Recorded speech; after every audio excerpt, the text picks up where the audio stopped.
Yo quiero presentar a la doctora Flor Muñoz.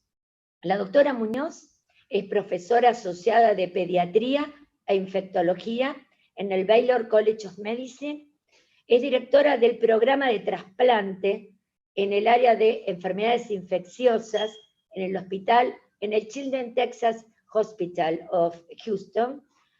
Por otra parte, es investigadora clínica de muchos proyectos vinculados al NIH, al CDC, sobre todo muy focalizado en epidemiología de enfermedades infecciosas, en todo lo que es vacunación en huéspedes sanos, inmunocomprometidos, en valoración de inmunogenicidad y reactogenicidad en vacunas, y es una experta internacional en todo lo que es vacunación materna y neonatal. Es un referente en el mundo en este tema. Es miembro del Comité de Enfermedades Infecciosas de la Academia Americana de Pediatría, está en el Comité Editorial del Libro Rojo de la Academia Americana, del Comité de Inmunizaciones, el ACIP, del CDC. Ella está coordinando el grupo de influenza en este marco, también en el marco de la CIP. Es, por otra parte, miembro del grupo de expertos en inmunizaciones del American College de Obstetricia y Ginecología, y miembro de muchas sociedades académicas, como es el Pediatric Research, Pediatric Infectious Disease Society, the Research Committee of the European Society, un largo currículum. Sobre todo, es una amiga muy cercana, hemos compartido muchas cosas a lo largo de estos últimos años, una amiga con la cual uno puede en español comunicarse perfectamente porque no solo habla español, entiende la realidad de Latinoamérica, y es un placer para mí poder presentarla, darle la bienvenida, agradecerle profundamente este espacio que nos dedica desde Estados Unidos, y sabiendo que no solamente es para Argentina, sino para toda Latinoamérica. Y no habrá, seguramente vamos a tener ocasión en algún próximo congreso de verla y poder volver a nuestra vida de todos los días, como para poder intercambiar un montón de cosas con ella cuando la podamos ver personalmente. Por ahora, demos gracias a esta tecnología que nos permite comunicarnos. Es lo que tenemos, y bienvenida, porque no es un obstáculo. La tecnología ahora es una mano extendida a cada uno de nosotros, que nos permite vernos, interactuar, compartir, y eso ahora es lo más importante, estar muy juntos para pasar toda esta situación. Así que, Flor, la verdad que muchísimas gracias de nuevo por tu tiempo y tu espacio y todo lo que nos estás brindando. La dejo entonces para que comience su conferencia. Muchísimas gracias, Ángela, y muchísimas gracias a los organizadores de este evento. Es de verdad un gran placer para mí estar con ustedes de forma virtual, aunque me he quedado con muchas ganas de estar con ustedes en forma personal, tanto en Argentina como en otros países de Sudamérica. Ángela no se los mencionó, claro que hablo español, soy guatemalteca, soy centroamericana, y obviamente tenemos la cultura que nos une, y tenemos también, como dice Ángela, nuestras experiencias académicas, profesionales, pero sobre todo compartimos, yo creo que la pasión por la medicina y por el trabajo que hacemos día a día, y creo que estamos, como hemos dicho, en momentos difíciles, pero se ve precisamente con este tipo de actividades, ímpetu que tenemos para seguir adelante, para seguir aprendiendo unos de otros. Y pues te agradezco muchísimo la oportunidad de estar con ustedes precisamente por eso, para aprender entre nosotros cómo seguir adelante. Voy a compartir mi pantalla ahora en un momentito. Creo que es este. Sí. Okay. Espero que lo puedan ver. ¿Está bien?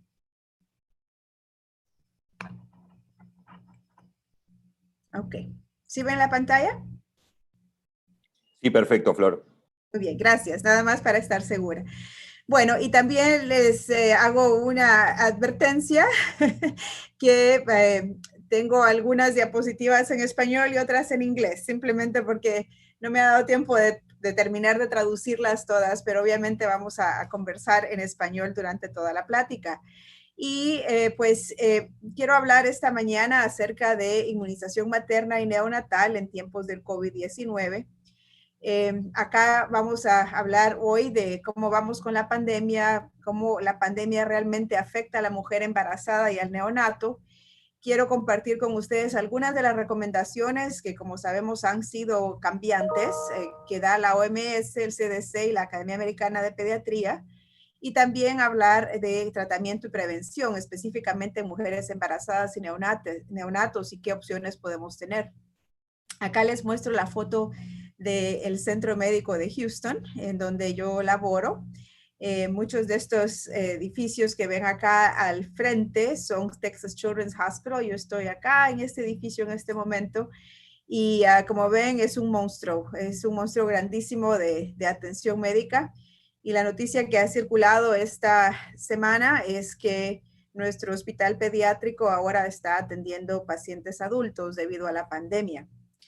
¿Cómo vamos entonces acá en donde yo estoy? Esta es una gráfica que les muestra los casos nuevos en los últimos 7 días en el condado de Harris, que es la línea en azul en donde se encuentra la ciudad de Houston.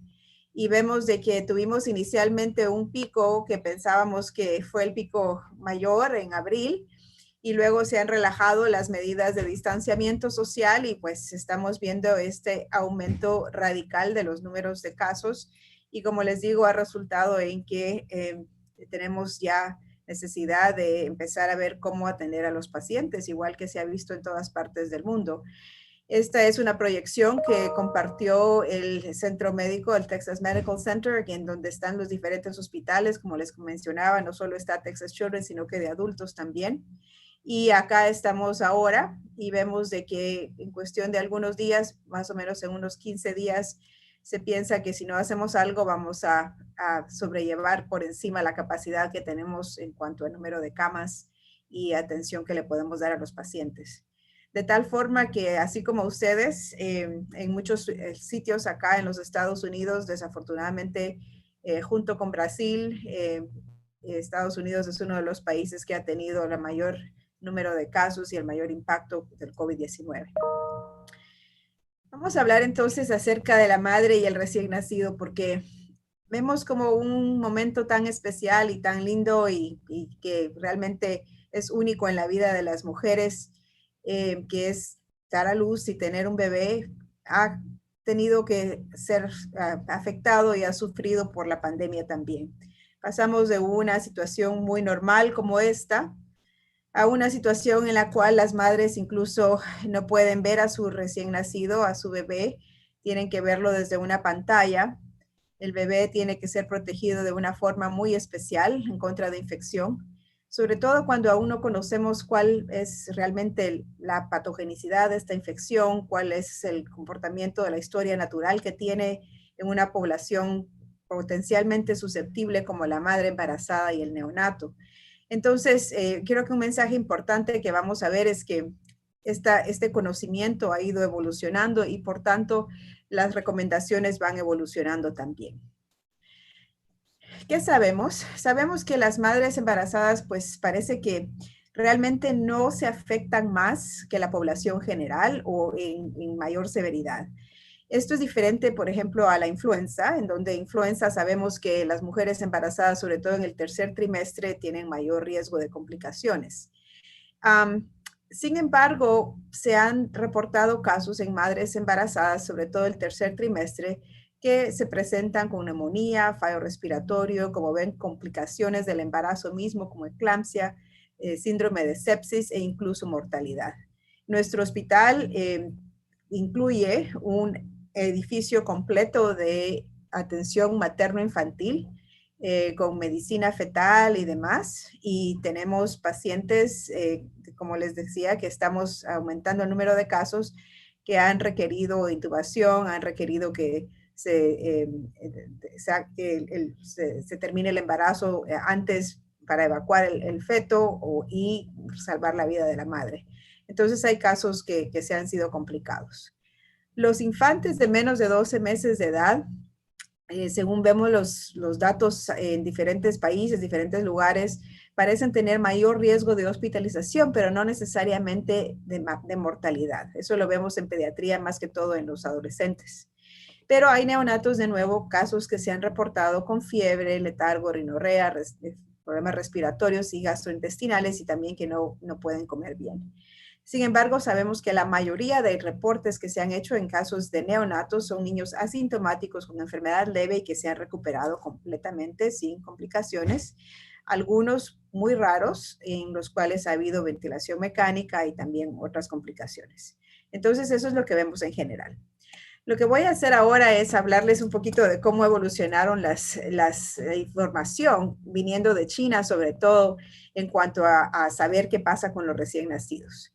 Uno de los primeros reportes vino de China, en donde se describieron 10 infantes que nacieron por madres que tenían neumonía confirmada con COVID-19. Y hubo una presentación variada, desde distrés fetal o niños que tenían scores de enfermedad crítica bajos, unos de ellos, y trombocitopenia. Uno de los niños murió.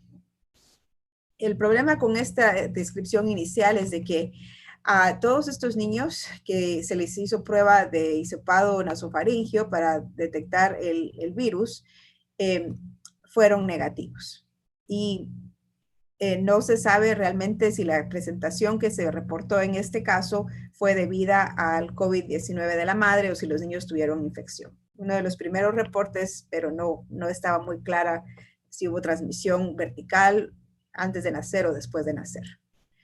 Luego en marzo hubo otro reporte también que vino de China. En este caso, 9 mujeres que tenían infección de nuevo confirmada en el tercer trimestre del embarazo, tuvieron 9 niños que nacieron a término.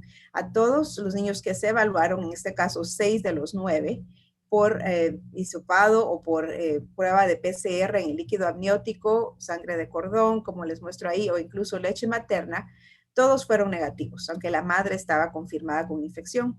Y en este caso no había ninguna evidencia de transmisión vertical de las madres al niño, aunque no se hizo serologías y tampoco se hizo PCR de la mucosa vaginal. Todos estos niños nacieron por cesárea. Este reporte lo que hacía era hacer una referencia de otro caso reportado en donde un neonato sí tuvo un hisopado faríngeo positivo a las 36 horas después de nacer, con una madre que tuvo neumonía por COVID-19 también, y eso fue lo que inició esa preocupación inicial acerca de si podía haber transmisión vertical, porque el niño estaba positivo tan tempranamente. Pero en ese caso tampoco había detalles de la exposición que el niño pudo haber tenido después de nacer o si nació por vía cesárea o vía vaginal. Entonces, esos fueron los casos iniciales. En marzo 26 se publicaron 3 cartas en JAMA, que de nuevo, y disculpen todas las faltas, esto es mi corrector, por eso es que no me gusta utilizar español mucho, porque mi corrector en inglés sigue cambiando todo y las faltas de ortografía no soy yo, se los prometo. Pero bueno, estas cartas que se publicaron en JAMA fueron de las iniciales de nuevo que estaban tratando de averiguar si había transmisión vertical del SARS al neonato. Y en este caso, la diferencia es de que ya habían pruebas serológicas que se podían utilizar en combinación con la PCR. Se reportaron entonces una serie de casos de nuevo de China, en donde 6 niños nacieron por vía cesárea a principios de la pandemia, y las madres de nuevo tenían neumonía confirmada en el tercer trimestre, en este caso neumonía leve. Todos estos niños estaban asintomáticos hasta los 14 días de vida y como ven, nacieron sin ningún problema. Pero como ven, hisopado faríngeo y sangre al nacimiento fueron negativos para SARS coronavirus en todos los niños. Sin embargo, de nuevo, la pregunta acerca de si hubo transmisión vertical se dio porque 2 de los niños tuvieron resultados positivos de anticuerpos, tanto IgG como IgM, al nacimiento, y 3 de los 6 niños lo tuvieron también elevada después de nacer. Entonces, estos niños tenían evidencia de que podían haber tenido anticuerpos, sobre todo la IgM, pero no tenían ningún síntoma. Y aquí lo que surgió la duda es realmente la sensibilidad de estas pruebas y si se podía confiar este resultado de IgM. Hubo un editorial que salió de esto y habla acerca de cómo pueden haber falsos positivos en IgM y sabemos que esa es una de las limitaciones que tiene esta prueba. Otro caso, este es de nuevo la segunda carta, reporta aquí una madre con infección por COVID-19, de nuevo con hisopado nasofaringeo positivo, que tuvo un recién nacido a término, asintomático, sano, por vía cesárea en China. De nuevo, ninguna complicación postnatal. Sin embargo, a las 2 horas de vida se colectó muestra de sangre y de nuevo este bebé tenía IgG e IgM positiva a las 2 horas de vida y también en la madre. Esto de nuevo, surge la duda, puede haber transmisión, porque si se desarrolló IgM es porque es una infección que vio el feto y no necesariamente porque se pasa de la madre, ya que la única inmunoglobulina que pasa de la madre al feto es la IgG a través de la placenta. Sin embargo, como ven, a pesar de que la serología fue positiva, PCR fue negativo en las primeras 2 semanas de vida y se vio que poco a poco fueron disminuyendo los anticuerpos. Se hicieron pruebas vaginales en la madre al nacer, leche materna, 3 semanas después del nacimiento y todo esto fue negativo. De nuevo, solo tiene la duda. Y el tercer reporte de China es de nuevo 33 neonatos con madres que tenían neumonía. De esos 33, solo 3 fueron positivos con hisopado nasofaringeo y eso fue a los 2 y 4 días de vida, ya negativos a los 7 días. No se hizo serología en este caso para tratar de investigar la exposición. Ya ven que uno de los niños se puso en cuarentena inmediatamente después de que nació, entonces no hubo contacto de la madre con el niño y no se podía explicar, ¿verdad? Si fue la madre la que le pasó la infección, porque fue hisopado nasofaringeo positivo. Y 2 de los niños se ingresaron al intensivo inmediatamente y no se sabe qué exposición tuvieron. Los 3 salieron bien y de todos los otros expuestos no había ningún problema tampoco. Entonces, lo que les muestra estos resultados antes de pasar al siguiente es de que en China surgió esta duda y tienen limitaciones las pruebas porque son a veces muy sensibles, como el hisopado faríngeo. No se sabe si puede haber contaminación con secreciones vaginales y que eso es lo que causa la PCR positiva.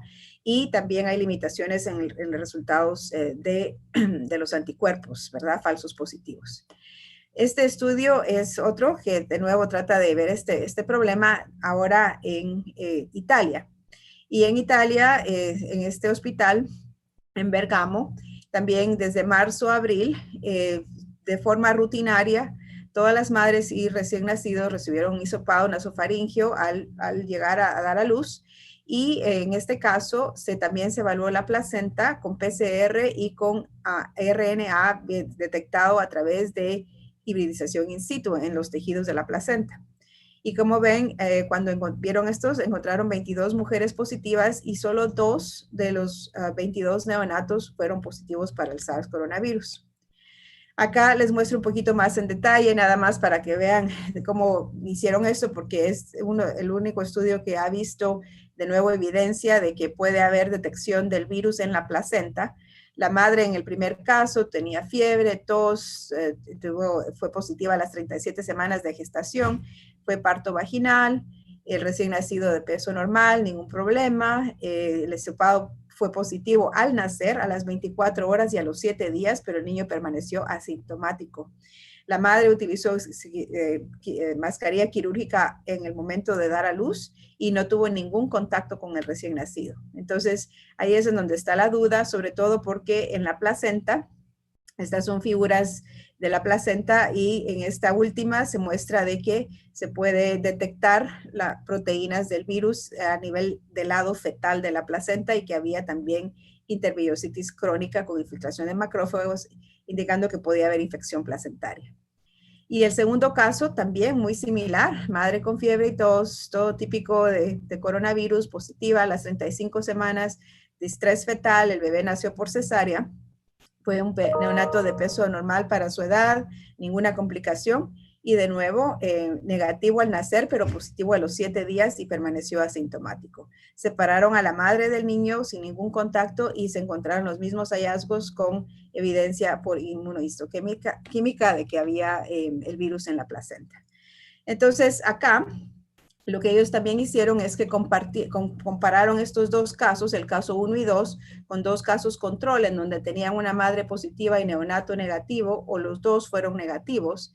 Y el único lugar en donde se encontraron evidencia de material nucleico en la placenta fue en los casos 1 y 2, y da una evidencia un poquito más real y tal vez más fuerte acerca de que puede haber potencialmente exposición del feto en el útero, porque el virus puede encontrarse en la placenta y puede haber potencialmente transmisión vertical. Sin embargo, hasta el momento, esto es controversial todavía, los datos son los que les acabo de enseñar. No hay ningún otro dato más. En todo caso, pareciera ser de que si ocurre la infección en el tercer trimestre del embarazo, el recién nacido, aunque puede haber sido infectado en útero temporalmente, no tiene ningún efecto a largo plazo. Y finalmente, lo que vemos en los Estados Unidos, este fue un reporte de Nueva York. De nuevo, todas las embarazadas que dieron a luz desde marzo a abril, que se diagnosticaron con COVID-19, las revisaron para ver de nuevo si tenían alguna evidencia de RNA en la placenta o en las membranas. Esto fueron muestras de hisopado que se hicieron en la placenta a los 30 minutos después de nacer el bebé, y encontraron 32 mujeres embarazadas, de las cuales 11 tuvieron embarazadas con COVID, de las cuales 11 tuvieron muestras de placenta o membranas. Y acá les muestro el resultado, nada más para demostrarles de que, pues, las que tenían resultado positivo fueron madres que tenían enfermedad más severa. Aquí está el estatus de COVID crítico, o aquí severa, que tuvo el resultado en la placenta. Todos los recién nacidos que se evaluaron fueron negativos. De nuevo, información adicional, que las madres que se presentan con enfermedad más crítica son las que tienen probablemente más riesgo de tener infección placentaria y pasarla al feto. Ok, esto es entonces el resultado general. No hay evidencia clínica, quiere decir los bebés no tienen síntomas de transmisión vertical, pero los hallazgos hasta el momento indican que puede haber exposición viral en el útero. Y la fuente, el origen de esa exposición es muy variable. Pueden ser cualquier tipo de secreciones o tejidos maternos y fetales que se mezclan al nacer.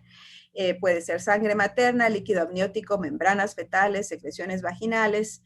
Aún no hay realmente datos muy fuertes acerca de la presencia de COVID-19 o SARS-CoV-2 en las secreciones vaginales. Y también tomar en cuenta de que después de que se expone el feto, por ejemplo, al nacer, todavía hay un periodo de incubación en el cual puede ser que el feto o el recién nacido no tenga síntomas hasta más adelante. La razón por la que les he explicado todo esto en detalle es porque impacta los manejos que se van a dar. En cuanto a la lactancia materna, igual, por el momento no se ha detectado el virus en la leche materna y el riesgo de transmisión se considera muy bajo. De hecho, la Academia Americana de Pediatría sugiere dar educación a las madres y hacer que se estimule la lactancia materna de una forma exitosa, dando educación. Entonces, ahora les hablo acerca del manejo que vamos a hacer con madres y niños que cuando las madres están ya sea infectadas o se sospecha que están infectadas. La mayoría de hospitales, incluso el mío en donde estoy trabajando, están haciendo pruebas de COVID-19 por PCR a todas las mujeres que se ingresan para el parto. Si el niño se queda o no dentro de la habitación es controversial en este momento, y como van a ver, se recomienda por cautela en la mayoría de casos. Si la madre está infectada, de nuevo, recuerden, esto es todo acerca de madres infectadas o con sospecha de infección, que sería prudente separar a la madre del niño porque eso puede minimizar el riesgo de que se infecte el recién nacido. Pero sabemos muy bien, como hablábamos al principio, de que hay efectos que no queremos tener cuando separamos a la madre del recién nacido. Ese bonding, esa actividad de madre y niño y poder iniciar lactancia materna y todo eso se va a ver afectado. Entonces, esto está evolucionando. Es importante saber de que los niños no deben de sacarse del hospital antes. Les voy a hablar entonces de los 3 organismos de recomendaciones, la OMS, luego la CDC y luego la Academia Americana de Pediatría. OMS creo que es bastante simple, como hemos visto, según los datos que les presenté, que es todo lo que existe de literatura hasta el momento publicada, no se indica un nacimiento por cesárea. Cuando la madre está infectada, de todas formas, se recomienda que se dé de lactancia materna y que se utilice todo tipo de precaución de higiene respiratoria. Las madres pueden tener contacto con su bebé y pueden estar en la misma habitación, siempre y cuando se laven las manos y utilicen incluso mascarillas si están sintomáticas. Esa es la OMS.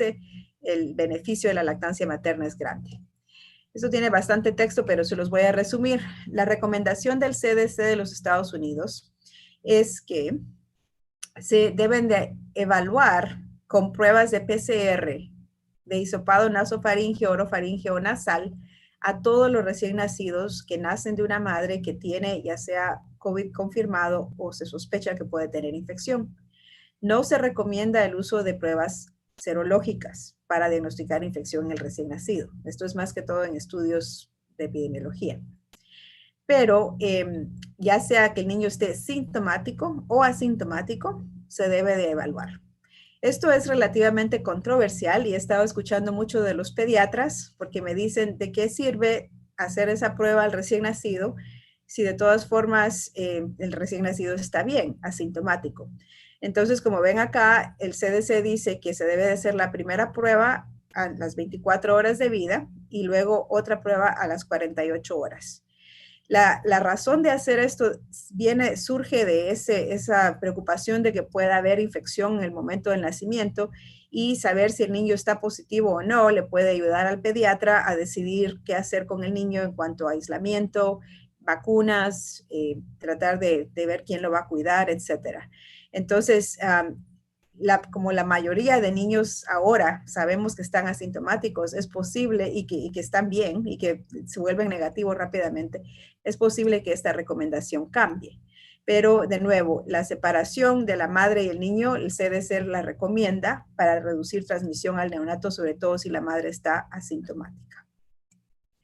El CDC habla de lactancia materna y de nuevo, aquí es igual que la OMS, nos dice que es importante la lactancia materna para la nutrición del recién nacido y que como no tenemos datos que indiquen que la lactancia materna sea una fuente de infección, es importante discutir esto con la madre y hacer un consenso, determinar cuál es la mejor opción y promover la lactancia materna. Estar seguros de que la madre sepa muy bien qué hacer en cuanto al lavado de manos y de nuevo usar la mascarilla.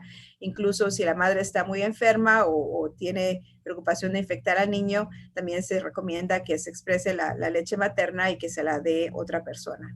Y de nuevo, si el niño no se le hace prueba, también se recomienda que se siga evaluando al niño por enfermedad o que pueda tener infección hasta 14 días después del nacimiento. La Academia Americana de Pediatría, realmente se los pongo ahí todo, pero es exactamente lo mismo que dice el CDC. Las recomendaciones están al par. Hacemos prueba, recomiendan prueba a todas las mujeres. Lo que da aquí como agrega un poquito es qué hacer para los que están atendiendo el parto, para los proveedores de salud. Se recomienda que utilicen bata y protección, guantes y además una mascarilla de N95. A las madres, de hecho, se recomienda que utilicen mascarilla cuando están en el proceso de labor, de parto, pero ya en el momento de parto no tienen que usar mascarilla. Y como les digo, esta recomendación de hacer la prueba en todos los neonatos a las 24 y 48 horas es lo que se está haciendo en el momento. Es desagradable para los bebés y los pediatras se preguntan qué hacer con eso, aunque efectivamente les podría servir para aislar al bebé o verlo de otra forma en la clínica si lo logran ver después del nacimiento. Otras recomendaciones es que si el recién nacido sale positivo pero está asintomático, se puede hacer seguimiento seguido, hacer una vigilancia seguida durante los primeros 14 días de vida, como les decía, para ver si desarrolla síntomas. Si la prueba del bebé está negativa, entonces de nuevo podría ayudar a que se decida quién puede cuidar al niño para que si la madre lo pudiera infectar, otra persona lo cuide y no sea la madre la fuente de infección. Y de hecho, si la madre está infectada, bueno, aquí están las recomendaciones, tiene que tratar de mantenerse a distancia de 6 pies de su niño, usar mascarilla, usar higiene de las manos, con un lavado de manos, y puede hacerse cargo de su bebé después de que ha estado sin fiebre por 3 días, o que no ha tenido ningún síntoma por 10 días o que ya tiene pruebas de resultados de PCR negativo. Si no, otras personas se recomienda que cuiden al bebé. Entonces es muy cuidadosa esto. Voy a hablar una diapositiva sobre el tratamiento y luego vamos a terminar con vacunas. Tratamiento nada más para decirles que no hay ningún antiviral específico aprobado para el tratamiento de SARS coronavirus en este momento. El Remdesivir, que es el que se podría utilizar, es aún experimental y tenemos datos de este tratamiento en diferentes coronavirus como el SARS coronavirus 1 y también MERS, el del Oriente Medio, así como el virus de Ebola. Y de nuevo, lo que tiene más datos es este antiviral porque se ve que in vitro en modelos de animales e incluso ya en estudios clínicos, como saben, se ha visto que hay un beneficio en cuanto a la reducción de los síntomas en estos pacientes. Las mujeres embarazadas y los neonatos pueden recibir este tratamiento como una excepción, de nuevo, completamente experimental, pero se ha hecho disponible y hay dosis aprobadas o dosis que se pueden utilizar en recién nacidos, aunque todavía no sabemos exactamente la farmacokinética y eso se está evaluando. El plasma convaleciente también se ha utilizado tanto en mujeres embarazadas como en infantes. Bueno, hablemos de vacunas, ya para completar esta porción. Y acá es realmente un área bastante activa. Aquí les muestra los diferentes tipos de vacunas que podrían existir, nada más para hacer el punto que la mayoría de vacunas están utilizando una proteína, una subunidad de proteína como el antígeno para desarrollar anticuerpos en contra de esa subunidad. Algunas están utilizando vectores virales, luego están las de ácido nucleico, ARN y ADN. Como ven, según los conteos, hay más o menos 172 vacunas en desarrollo y más de 250 tratamientos en desarrollo. Pero la mayoría de estas vacunas están en fase preclínica en este momento. Quiere decir que ni siquiera se han utilizado o han empezado estudios de fase 1 en humanos. Nada más hay en este momento 9 vacunas que están ya en estudios más avanzados de fase 1 a fase 2. Estas son las vacunas que no voy a estar hablándoles en mucho detalle porque sé que han estado hablando de esto durante esta jornada, pero de nuevo divididas según el tipo de vacunas que existen. Acá les muestro en más oscuro las que están ya en fase 2. Quiere decir que ya tenemos evaluación en adultos sanos, que sabemos que las vacunas son relativamente seguras y que tenemos más o menos idea de qué dosis se pueden utilizar. Y para fase 2 se está expandiendo entonces los estudios para tener una mayor población en el estudio, dándonos datos acerca de la seguridad y confirmando la inmunogenicidad de la vacuna. Tenemos una vacuna de plásmido de DNA, la vacuna de ARN mensajero con lípido encapsulada. Tenemos vacunas inactivadas y vacunas con vectores no replicantes, que es el adenovirus, de las cuales están en fase 2. Todos estos estudios excluyen a las mujeres embarazadas, ¿de acuerdo? Esto es importante saberlo. Sin embargo, y el doctor Norberto les mencionó eso hace un momento, hay diferentes grupos a nivel mundial que están desarrollando estas vacunas, el grupo de CEPI, el grupo del Instituto Nacional de Salud, NIH, acá en los Estados Unidos, aparte de las diferentes compañías farmacéuticas que, como ven, han hecho consorcios y se están uniendo para desarrollar estas vacunas en una forma más eficiente y más rápida, sin comprometer la seguridad de los sujetos o de la población en general. Muy importante saberlo. Y por eso mismo es que tanto los niños como las mujeres embarazadas están en el plan de evaluación de estas vacunas. Por el momento, como fase inicial, es si las personas que participan en estos estudios casualmente resultan embarazadas, se va a hacer un seguimiento a todos estos embarazos hasta el momento del parto para saber si hay algún efecto adverso en la madre o en el feto o en el recién nacido. Eso es parte de todos los estudios de vacunas en general. Pero además estamos desarrollando ya protocolos para estar preparados cuando estas vacunas ya estén en una fase más avanzada y tengamos más datos de seguridad, por ejemplo, fase 3, ya se pueda empezar a evaluar estas vacunas tanto en los niños como en las mujeres embarazadas. Las mujeres embarazadas no van a ser la población inicial o de preferencia alta para dar esta vacuna. Esto es muy diferente con, por ejemplo, el virus de la influenza, en el cual las mujeres embarazadas eran el primer grupo que se podía vacunar si hubiera una pandemia por influenza. En este caso, sin embargo, sabemos que hay mujeres embarazadas que van a estar al frente de la respuesta contra el COVID-19. Todas las que trabajamos en salud, todas las personas que están atendiendo a la población, ¿verdad? Están las que van a ser probablemente primero en recibir estas vacunas, y ahí habrán mujeres embarazadas también. Entonces, les quiero hablar brevemente sobre cómo se puede considerar a una mujer embarazada en este tipo de proyecto. Y esto es algo que ha evolucionado con el tiempo. Estas recomendaciones que ven acá es cómo hacer investigación en las mujeres embarazadas, cuándo las debemos de vacunar. Y como saben, las vacunas en general se pueden utilizar en mujeres embarazadas cuando el riesgo de exposición a la enfermedad de la madre o del feto o recién nacido es alta y hay un riesgo alto de complicaciones.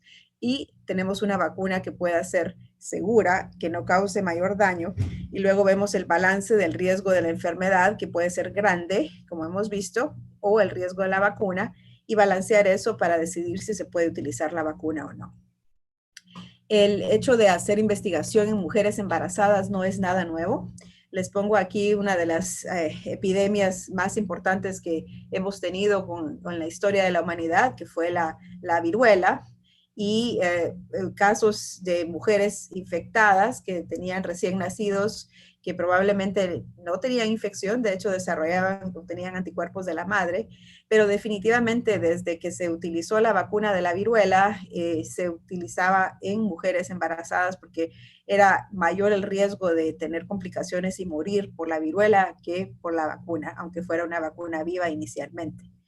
Como ven, de nuevo, eso evolucionó. Las pandemias de influenza, las epidemias de influenza también han resultado en darnos cuenta que las mujeres embarazadas tienen que estar incluidas y por eso se vacunan, por riesgo-beneficio. Y luego la opción de tétanos obviamente ha sido un éxito que muestra de que funciona esta intervención. Uno de los avances más grandes que ha habido en los últimos 10 años, gracias a la pandemia de influenza del 2009, ha sido el avance en la investigación de vacunas en mujeres embarazadas. Y esto se ha dado con un cambio cultural completo en el cual pasamos de no querer utilizar nada, ni siquiera considerar a las mujeres para estudios de ningún tipo de medicamento o de vacunas, a incluirlas ahora en los estudios clínicos de investigación. Como les digo, el hecho de que desde ya, aunque aún no haya ninguna vacuna aprobada, estamos incluyendo a madres y mujeres embarazadas en los planes de hacer los estudios es un logro grandísimo. De hecho, hay vacunas que se han desarrollado o se preparan específicamente para utilizar en mujeres embarazadas, y también la vía o la forma de desarrollarla es algo que se está discutiendo con todas las agencias regulatorias, y hay una forma de hacerlo bien. Usualmente las mujeres embarazadas no van a recibir vacunas vivas, por ejemplo, pero las que se están desarrollando ahora como plataformas se pueden evaluar en ellas. Hay que saber que son seguras y eficaces tanto en la madre como el niño, y hay una cantidad de publicaciones que les muestro acá que debido al Zika, por ejemplo, o debido al Ebola, el virus de Ebola en África, se han hecho dando a conocer que no es ético no incluir a las mujeres en estudios de investigación cuando puede ocurrir una epidemia o una pandemia que las afecta a ellas o a su recién nacido. Tenemos definiciones sobre cómo asegurar la evaluación de la seguridad de las vacunas, y tenemos reglas o nuevas publicaciones que indican de nuevo que las mujeres embarazadas no deben de considerarse como vulnerables en cuanto a investigación, sino que ellas pueden tomar la decisión de participar en investigación. Uno de los casos más importantes que han ocurrido desde la pandemia de influenza fue de hecho el caso de Ebola. En Ebola, como ustedes saben, en África han habido ya varias epidemias, inicialmente 2014 y luego 2016-18, y que había desarrollo de vacunas tempranamente. Y eventualmente se empezaron a utilizar las vacunas en la primera epidemia en personas no embarazadas, pero se logró obtener datos porque había algunas mujeres que quedaron embarazadas después de recibir la vacuna. Pero eventualmente, como les decía, ya con la segunda ola, 2018, no era justificado, no era posible seguir excluyendo a las mujeres embarazadas de la utilización de las vacunas que estaban bajo experimentación.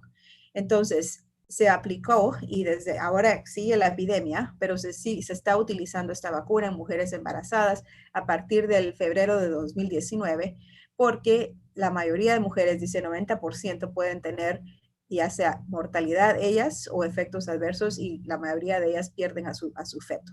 Entonces, siempre y cuando tengamos una vacuna que sea potencialmente segura, se aplican las reglas que les mencionaba, el riesgo de la enfermedad siendo tan alto y el riesgo de la vacuna siendo bajo para vacunar a las mujeres embarazadas. No es exactamente lo que tenemos con COVID-19, pero ven cómo este tipo de experiencias nos informan para poder mejorar la atención y la inclusión de las mujeres en estudios de vacunas. Y lo último que les quiero hablar, que es el tema que ustedes ya discutieron, es que obviamente otro de los impactos importantes ha sido el efecto que ha tenido la pandemia sobre la inmunización infantil. Esto es lo que hemos visto acá en Estados Unidos después de que se implementaron medidas de distanciamiento y se declaró la epidemia. La cobertura, aquí está con sarampión, y la cobertura con otras vacunas ha disminuido a niveles críticos que podrían resultar en epidemias por estas infecciones prevenibles por vacuna. Entonces, aquí hay unas preguntas que la gente se hace que tal vez les ayude a contestar. Por ejemplo, ¿deberían los programas de vacunación del recién nacido continuar durante la pandemia? Y la OMS nos dicen que sí. Esto debe de mantenerse. Vacunas contra BCG, polio, hepatitis B deberían de seguir siendo una prioridad según sus esquemas de inmunización nacional. La Academia Americana de Pediatría también, como les digo, nos indica que se debe de hacer todo esfuerzo posible para asegurar el seguimiento de estos recién nacidos, sobre todo en persona, y estar seguros de que se les puedan dar sus vacunas, haciendo cualquier arreglo que sea necesario para verlos en la clínica y también ver que esté segura la madre y el recién nacido. Esto es nada más para indicarles, de hecho esta es una de las fotos que más se ha circulado, ella fue la primera persona que recibió una de las vacunas experimentales en contra del COVID-19, esto fue ya hace algunos meses en febrero, pero también les quiero mencionar, el CDC ha sacado una guía de prácticas de inmunización en donde trata de aliviar un poquito las preocupaciones que tienen muchos pediatras y enfermeras al dar vacunas, qué es lo que deben de hacer ellos para protegerlos, para protegerse. Entonces, estas son las únicas que encontré. Lo que nos dicen es de que dar una vacuna no es una actividad que genere aerosoles y partículas y usualmente vamos a vacunar a niños sanos que no tienen ningún síntoma. No sabemos si pueden estar infectados o no, pero en general podemos vacunarlos con seguridad simplemente utilizando mascarilla y utilizando algún tipo de protección de los ojos. Si quieren utilizar guantes, está bien. Una indicación adicional para vacunas orales o intranasales es utilizar guantes simplemente porque puede haber contacto directo con las mucosas y de esa manera se puede proteger la persona que está dando la vacuna. Pero no debería de haber contraindicación de vacunar debido a la epidemia. Y otras dos preguntas más. ¿Puede una persona que tiene COVID-19, ya sea confirmado o sospecha de infección, ser vacunada? La respuesta es sí. No hay contraindicación médica para vacunar a una persona que tiene el COVID-19. Sin embargo, obviamente, si la persona está muy enferma, debe de esperarse hasta que se resuelvan los síntomas. Y esto es acorde, esto es de la OMS, pero es lo mismo que dice la Academia Americana de Pediatría. Si la persona está muy mal, también se puede deferir la vacunación hasta que tengan pruebas negativas. Pero si no, se recomienda que se vacunen por lo menos 2 semanas después de que haya resolución completa de los síntomas. Y finalmente, ¿qué pasa con los contactos? Cada vez tenemos más llamadas en una casa, uno de los adultos usualmente sale positivo. ¿Qué hacer con los niños que están en la casa aunque no tengan síntomas? Y la pregunta acá es, ¿pueden ustedes vacunar a los contactos de una persona positiva? Y la respuesta es sí. No hay ninguna contraindicación médica para vacunar a alguien que tiene un contacto con una persona positiva con COVID-19. De hecho, la OMS dice dar la vacuna si los tienen a la persona a la mano de una vez y estarse seguros de que evalúen a esta persona por 14 días después para ver que no desarrolle síntomas. ¿De acuerdo? Y finalmente, entonces, les refiero a este documento que viene de la OMS. Yo sé que en Latinoamérica utilizamos OPS, pero este mensaje creo que es universal, ¿verdad? Que las vacunas son una parte esencial de la atención de salud para proteger a los pacientes en contra de las enfermedades prevenibles por vacuna, y que al proteger a los pacientes, a los individuos, también protegemos a la comunidad para que no hayan brotes de estas otras infecciones. No solo salvamos vidas, pero también nos ayuda a responder a la pandemia de COVID-19 porque reduce la carga en los sistemas clínicos y hospitalarios de la pandemia. Así es que con eso les quiero agradecer de nuevo la oportunidad de estar con ustedes esta mañana, y si tenemos un momentito para preguntas, pues me encantaría también escuchar de ustedes y su experiencia. Muchísimas gracias. Muy bien, Flor, muchísimas gracias. Excelente disertación. Estamos recibiendo las felicitaciones y agradecimiento de los casi 1.500 participantes que han seguido todas las jornadas desde Argentina y el resto de la región. La doctora Gentili entonces va a quedar a cargo de las preguntas para que las pueda responder y de ese modo podamos ir cerrando la jornada. ¿Qué tal, Flor? Gracias de nuevo por la presentación. Hay muchas preguntas y muchas un poco se consolidan en 2 o 3 temas que preocupan. Sí, hay mayor riesgo en el desarrollo del feto en embarazadas cuando se contagian en el primero o segundo trimestre del embarazo. ¿Hay ya algún dato en relación al riesgo de tener COVID durante el embarazo y riesgo por trimestre, fundamentalmente primero y segundo? Claro, es una pregunta que todos nos hacemos definitivamente. Como ven, los casos que les mostré, las publicaciones que existen, es esencialmente de infección en el tercer trimestre. Por el momento, no he visto yo, no sé si ustedes tienen experiencia individual o han visto alguna otra publicación, datos específicos sobre infección en el primer trimestre.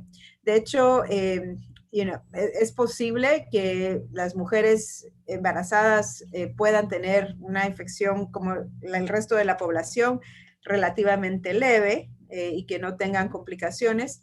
Y sería muy poco probable que con una infección leve pueda haber realmente un efecto directo en el feto en el primer trimestre.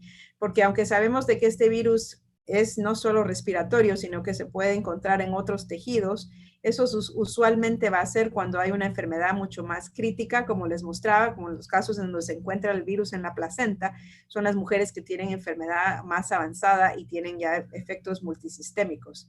Entonces creo que aunque hay probabilidad, es posible, es baja el chance que una infección pueda infectar tempranamente en el embarazo, a menos que sea una enfermedad más severa en la madre. Gracias, Flor. Otra pregunta, que hay bastantes en relación a lactancia materna y cesárea. Y volver a repetir estos conceptos porque me parece que, digamos, la gente quiere como reafirmar, ¿no es cierto?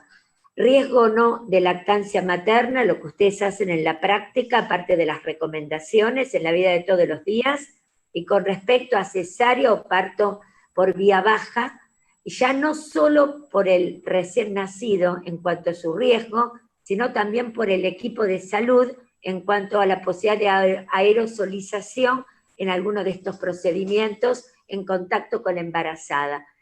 Un poco la visión tuya de lo que está pasando ahí justamente en el Texas Children.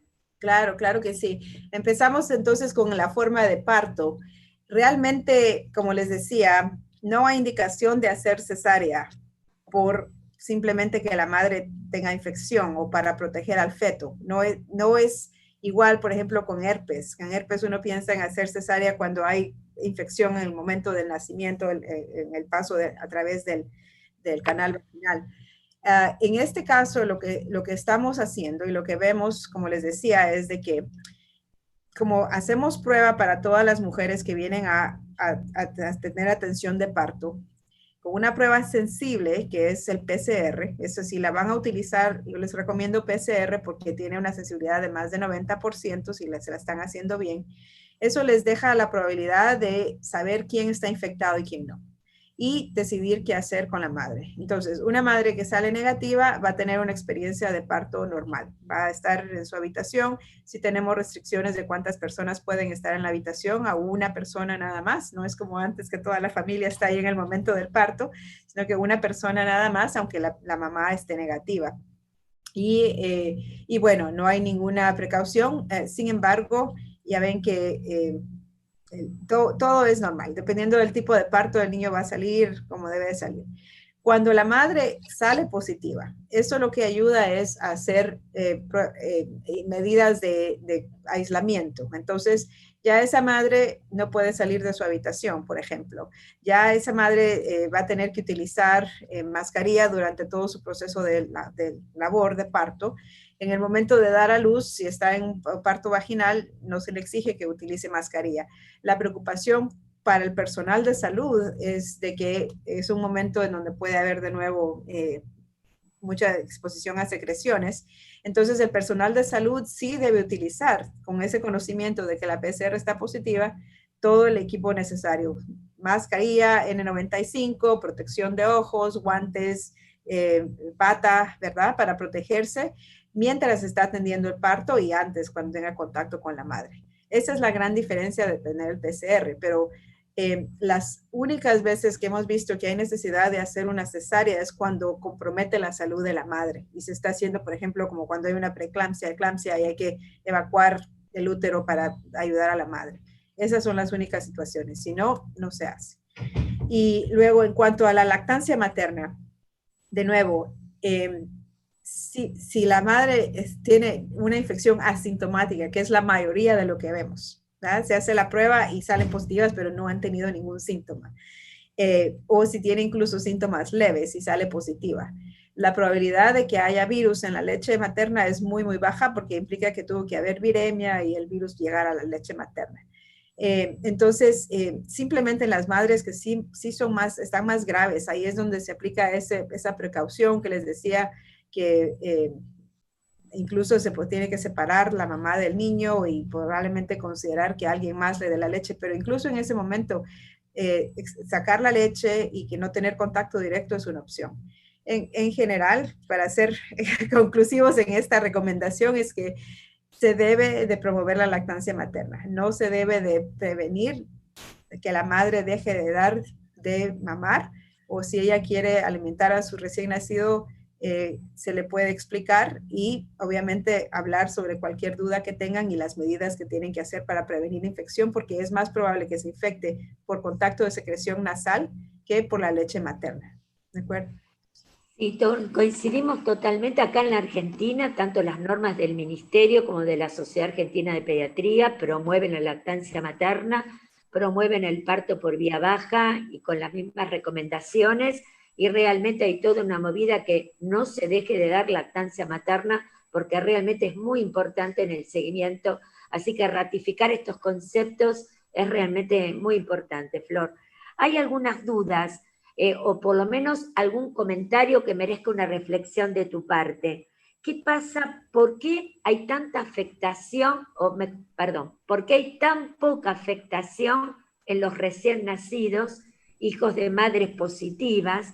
Y si un recién nacido fuera positivo, ¿cómo se hace el seguimiento? ¿Se vuelve a hacer el test? ¿Cada cuánto se repite? ¿Se queda en cuarentena 14 días? ¿Cómo sería ese seguimiento de ese recién nacido con una PCR negativa inmediatamente al parto?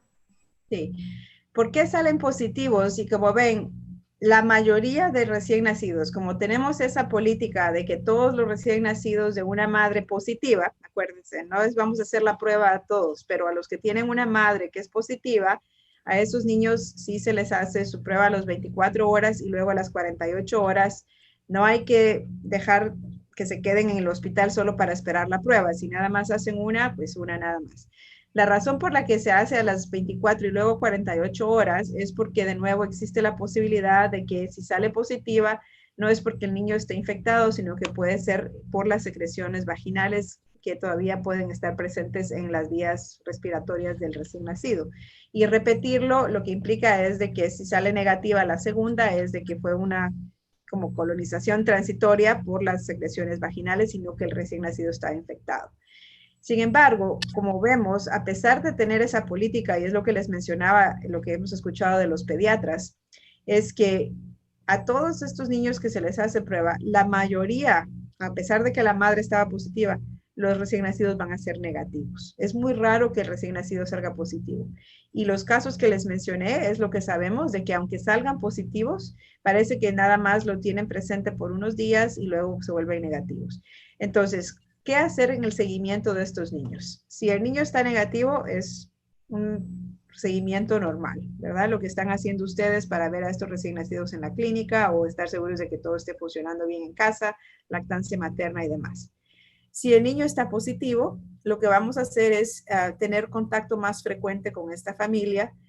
Probablemente se puede hacer en los primeros 7 días, sobre todo porque sabemos de que el periodo de incubación es corto, en promedio más o menos 4 o 5 días para desarrollar síntomas. Y les explicaba que incluso si fue una infección, ya sea antes de nacer o en el momento del nacimiento, es probable que si el niño desarrolla síntomas va a ser en esa primera semana a 2 semanas de vida. Entonces ahí es en donde vamos a hacer un poquito más de seguimiento con contacto frecuente con la madre, tal vez estar en comunicación con ella por videoconferencia, por teléfono, ver al niño a la semana de vida para ver que no haya desarrollado síntomas, ¿verdad? Como experiencia les puedo decir que hemos tenido un par de casos en lo que nos ha preocupado un recién nacido que inmediatamente después de nacer se enferma o que después de unos días desarrolla síntomas y entonces sí estamos haciendo pruebas de COVID, ¿verdad? De SARS coronavirus en estos niños neonatos, ya sea que han ido a casa y regresan o que están acá y se enferman. Si tienen síntomas, hay que evaluarlos porque esa es la pregunta más grande, ¿verdad? Pueden estar colonizados y asintomáticos o realmente tienen infección. Entonces, no olvidarse de que estos niños también pueden tener sepsis bacteriana por Streptococo B o E. coli, pueden tener también enterovirus, pueden tener herpes, pueden tener otro tipo de infecciones. Entonces, estar atentos de que sí, tenemos que pensar en coronavirus y hacer esas pruebas, pero también la patología normal que tienen los recién nacidos y las infecciones usuales que vemos de transmisión materno-fetal, materno-neonatal, pueden seguir ocurriendo y hay que evaluar a estos niños para eso. Sí, muy buena reflexión del pensar también en otras patologías, porque no sé si allá en Estados Unidos pasa lo mismo, pero acá nosotros notamos que han disminuido controles pediátricos, hay consulta que no es tan precoz como uno quisiera, aparte, por supuesto, lo que tú has mostrado, todo lo que impactó esta pandemia, las coberturas de vacunación, que también lo mostramos en las presentaciones. Es decir, todo se piensa en COVID, pero hay muchas otras cosas no COVID que hay que seguirles prestando atención, porque realmente si no se hace un diagnóstico oportuno, tampoco los vamos a pensar, a tratar y a trabajar con estas familias, que esto también es importante. Hay una pregunta acá que ha versado sobre el tema, que hay algunos trabajos que hablan de que, bueno, ha habido mucha publicación. Todos sabemos que muchas publicaciones no pasan por todo el referato que deberían pasar, que en este momento prácticamente se están publicando sin los pasos que correspondan por todo este tema de la pandemia. Entonces surgen artículos, como por ejemplo la relación del COVID con grupos sanguíneos, o la relación de COVID con vacunas. Como hay algunas preguntas en relación a este tema, alguna reflexión tuya en relación a esto que tiene mucho que ver, a mi criterio, cómo se está publicando en este momento, ¿no?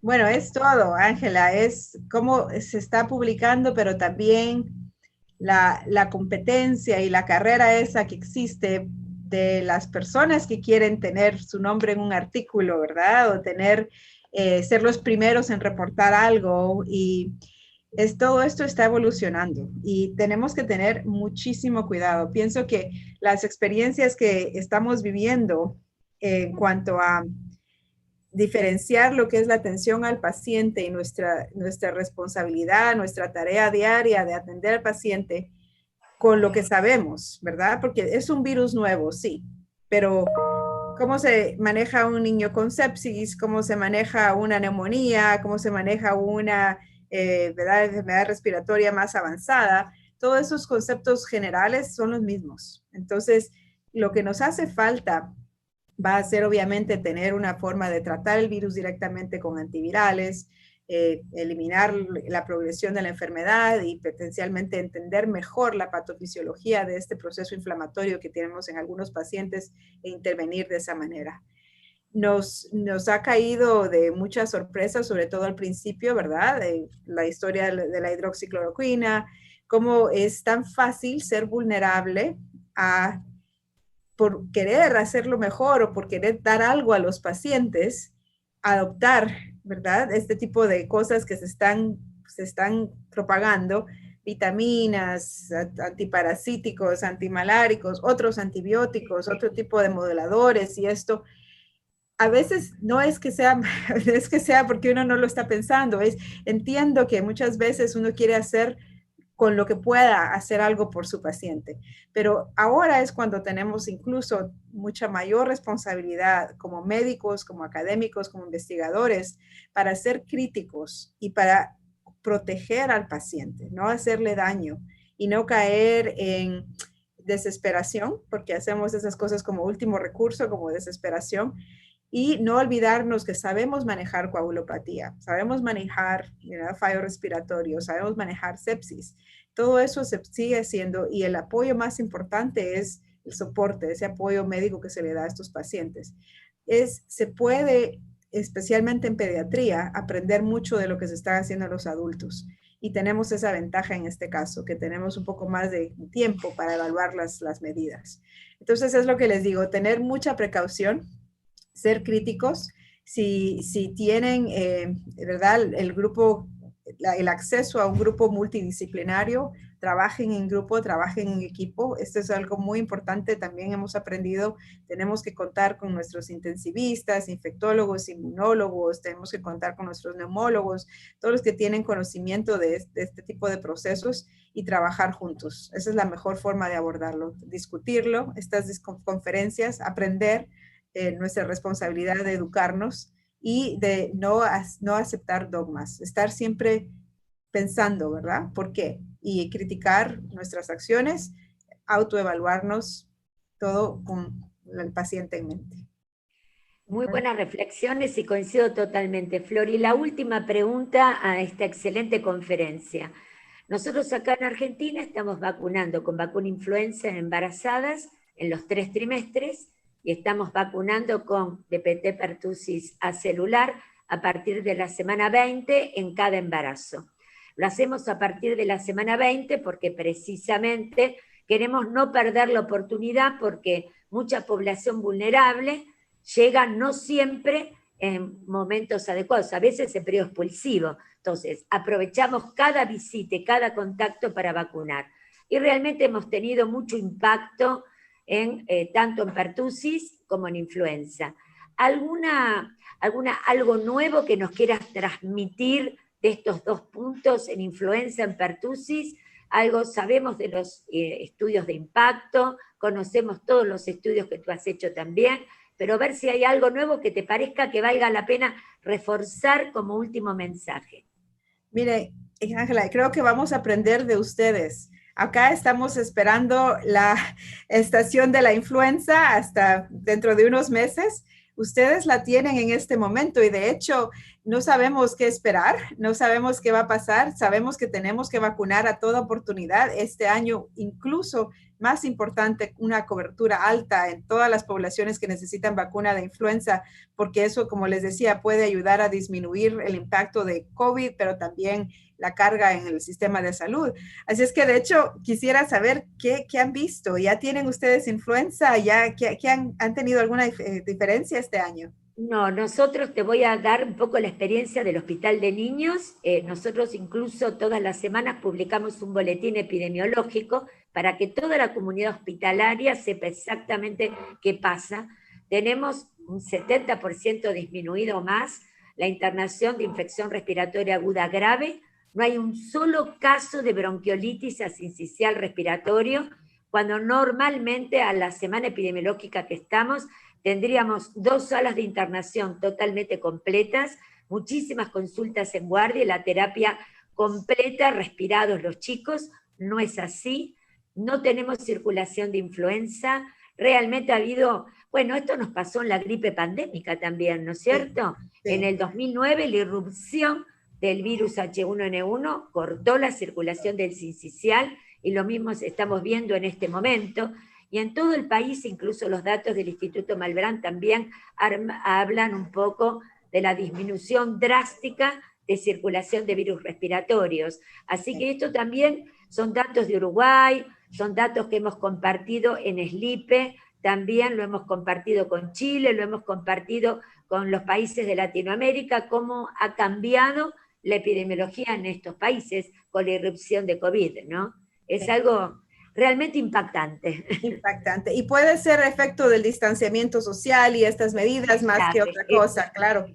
Pero bueno, tal vez para hacer una última reflexión al respecto, yo creo que también tenemos que seguir pensando en el impacto que va a seguir teniendo este virus en la población pediátrica y de madres embarazadas, porque estamos empezando, estamos aún al inicio de lo que es esta pandemia. Esperamos que siga circulando este virus, igual que el virus de H1N1 de influenza, probablemente por el resto del tiempo.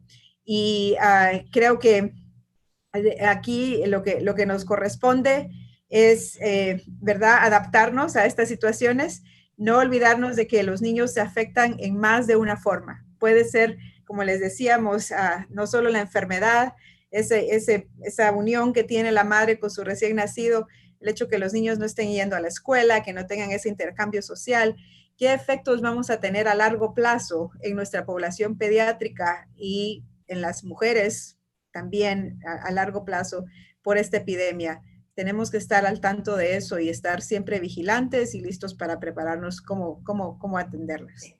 Totalmente de acuerdo, Flor, y la verdad que es un placer conversar con vos, conversar y seguir, digamos, un poco ver cómo estamos con las mismas preocupaciones los pediatras en todo el mundo, porque acá también estamos muy preocupados por la salud emocional de los chicos, muy preocupados por los controles. Todos los pediatras están en alerta precisamente por todos estos temas. Son temas que hemos recogido desde el Hospital de Niños, desde la Sociedad Argentina de Pediatría, una alerta frente a toda esta situación que realmente nos preocupa mucho, y las sociedades de pediatría de Latinoamérica lo han verbalizado también. Bueno, tenemos que seguir trabajando mucho todos juntos, en equipo en Latinoamérica, desde Argentina, desde nuestro hospital. Te agradecemos muchísimo este espacio que nos brindaste, un gran abrazo virtual. Gracias. Les voy a proponer a todos que para finalizar las jornadas, hemos estado muy cerca, 1.500 profesionales de toda la región. Les voy a proponer que puede ser algo caótico, pero vamos a ver cómo sale. Hemos habilitado para que reactiven sus micrófonos, a ver si podemos hacer un gran aplauso entre todos para dar fin a la jornada. Ánimo a todos, sigan adelante.